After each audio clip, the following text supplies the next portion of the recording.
So my administration has done more than any administration in history to secure our southern border. Our border has never been more secure. I think Doug can tell you that. Anybody at this table can tell you that. It's never even been close. The numbers now, including not only the wall has helped a lot. Where we have that 200 miles, 212 and now 220, it's really essentially almost, I guess, 99.6 or something like that. Maybe somebody can get an extraordinarily long ladder, but once you get up there, it gets very high. And it's just about unclimbable. So it's really great. That's made a big difference. But we have other things that we've done. During the past 2 months, we've seen the lowest number of illegal border crossings in many years. Illegal immigration is down 84% from this time last year. Illegal crossings from Central America are down 97%. Now, the news, I won't say fake news, I want to be nice today. So the news will say 97%, Doug, that's not very good. But 97%, I would say sounds pretty good. You sure it's 97, right? Yes, sir. 90, that's a pretty good. That's a pretty good number you're doing. 97% down. Nearly 450,000 pounds of drugs have been seized this year, and 2,337 criminal aliens have been apprehended. We've stopped asylum fraud, ended catch and release. If you look at so many of the different crimes that come through the border, they're stopped. We've implemented groundbreaking agreements with Mexico. I want to thank the president of Mexico. He's really a great guy. I think he'll be coming into Washington pretty soon, to the White House. But they have a total of, what's the number today, would you say? Soldiers? What would you say? Over 20,000, sir. Yeah, over 20. So we've had 27,000, 28,000, 25,000 Mexican soldiers are on our border, making sure people aren't coming across. I want to also say that we've made a lot of progress with Guatemala, El Salvador, and Honduras. And now when somebody comes over, whether it's MS-13 or anybody else, we bring them back and they take them gladly. In the previous administration, they didn't take them at all. They wouldn't take them. They said, you keep them. Using our emergency public health authorities, we prevented a coronavirus catastrophe on the southern border, shutting down human smuggling and swiftly returning the crossers. We call them crossers. They cross now, we bring them right back. In the old days, it would take years to get them back. You wouldn't get them back. Other administrations, like the previous administration, essentially didn't bring them back.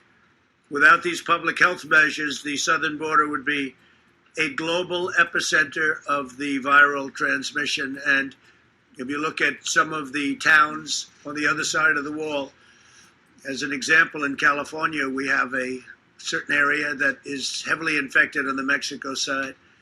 And if we didn't have a border wall there, it would be really a catastrophic situation. So I just want to thank everyone, the Biden people, and he's controlled totally by the radical left, as you understand. He's not controlling it, they're controlling him. They want open borders, they want criminal sanctuaries, they want everything that doesn't work.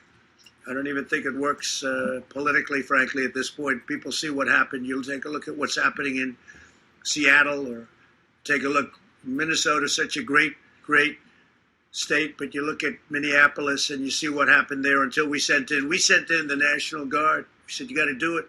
As soon as they were there, boom, shut down. All the problems they had shut down. You didn't hear about them anymore. And many other places. Last night in Washington, we heard they were going to take down the statue, Washington, D.C., the statue of Andrew Jackson, a beautiful statue in Lafayette Park. And Mark Meadows is here. He heard about it. I heard about it.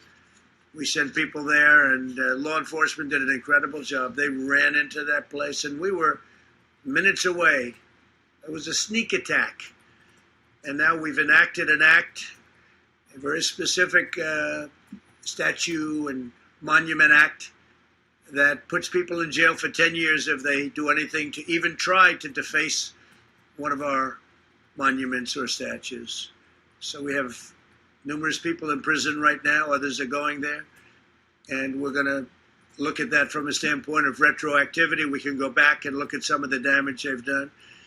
But largely it's state damage, because the states have been very weak, extremely weak in protecting their heritage and protecting their culture. So the states are going to have to take care of themselves, but we're there to help. If they want, we'll gladly help. But the federal statues, monuments, buildings, various things that we have, including if you look at the Jefferson Memorial or the Lincoln Memorial, they want to take down George Washington. How about that one? That's a new one. We heard that the other day. George Washington. I don't think we'll let that happen, Doug, right? I don't think we're going to let that happen. But George Washington and so many others, I really don't even think, frankly, they know who they're taking down. I think they just want to do things for bad purposes. So, and these aren't protesters. These are agitators and others. So we've taken a very strong stance, and it won't be happening federally. If it does, they're going to pay a very big price, and they know that. It won't be happening with the federal statues and monuments. So with that, I'd like to just introduce Chad Wolf to say a few words about the border, the job we've done on general security, not just the southern border. The southern border has been a primary focus, as everyone knows, because tremendous amounts of drugs and other things come down. Human trafficking, we have that down to the lowest number we've had in many years. And again, being helped a lot by the length of our wall, which is going to be complete very soon. So, Chad, say a few words, please. Well, thank you, Mr. President. And we're here today as a testament to your leadership and determination to secure our nation's borders. In recent weeks, as you've mentioned, our country has witnessed an all-out attack against our law enforcement. Thankfully, you have not stood idly by. Instead, you're supporting the brave law enforcement officers who sacrifice so much for all of us every day. And nowhere is that support as important as it is here at the southwest border. Border security is homeland security. The first priority of any nation is to ensure the sovereignty by protecting the integrity of its borders. Mr. President, you have disregarded the ineffective conventional wisdom put forth by folks in D.C. and instead listened to your operators. And they have been very clear. They want an effective and lasting border wall system. And you've responded by making available over $15 billion to fund this critical capability. So your support of the men and women of DHS and CBP is beyond comparison. Others, such as General Simonite and Commissioner Morgan, will talk to you about the attributes of the wall. But let me just focus on a few key issues that you also brought up that goes into securing our borders. Not only the border wall system, but we are also closing loopholes that have served as magnets over the last 3 years, enticing migrants to take a very dangerous journey north to the U.S. And enter our country illegally. We have entered into a number of game-changing agreements with our Northern Triangle partners to stem the flow of illegal migrants as well. We've demanded, you specifically have demanded Mexico step up their efforts, and we're seeing more and more migrants being turned around at Mexico's southern border before they reach our own. We're also addressing the abuse, as you mentioned, of the asylum system, clamping down on the use of frivolous asylum claims to illegally obtain work authorization here in the U.S. And we're also disrupting and dismantling dangerous cartels by leveraging the unique capabilities of the United States Coast Guard as well as the United States Navy. And we're attacking these criminals where they're most vulnerable, and that's at the sea. And perhaps most importantly, you took decisive action to restrict travel to the U.S. during COVID-19. And you've taken recent action to put American workers first as we reopen the economy. So, Mr. President, I want to thank you once again for your support of the men and women of DHS, also for your support of law enforcement across the country, but particularly here along the southwest border. We look forward to continuing our work on the border wall system and making the border even more secure. Thank you very much. You know, when we first came, there was a thing called a caravan.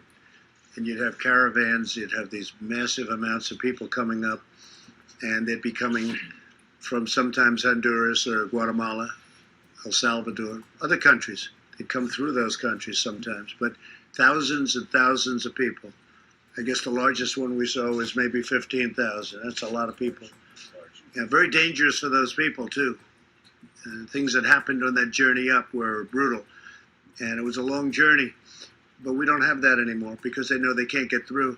And when they know they can't get through, they don't want to go through that. So, you know, we've told other countries you can't do that. You can't have caravans. And they listen to us. So it was it's a big difference right now, tremendous difference. Mark, please. Yes, sir.